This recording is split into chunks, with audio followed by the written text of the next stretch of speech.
Gabriele Beghelli. Circolo nuoto Wisp.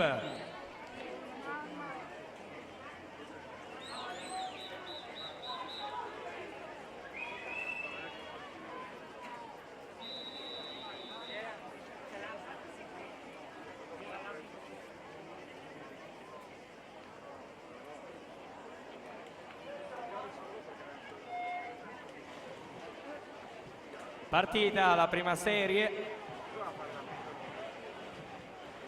Assoluti maschi.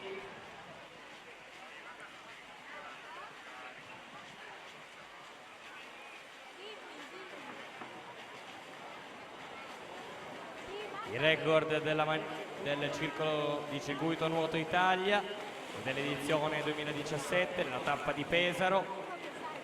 Laszlo C'è,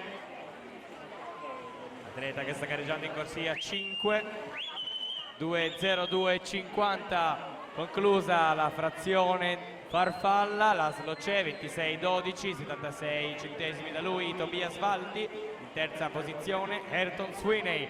Ma siamo già alla conclusione della frazione dorso e Laszlo C'è a distanziarsi bene dagli altri avversari e a concludere la sua frazione dorso in 31:12.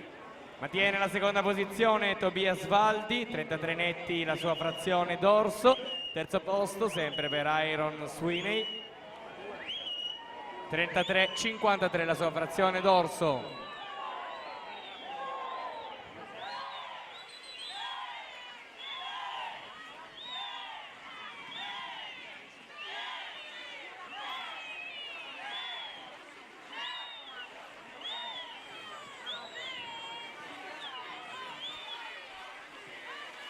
Conclusione della frazione rana, mantiene prima posizione Laszlo C'è,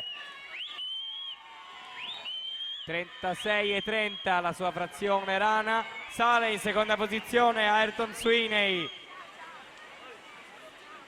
33:53, ma siamo agli ultimi 15 metri di gara. Laszlo C'è in corsia numero 5.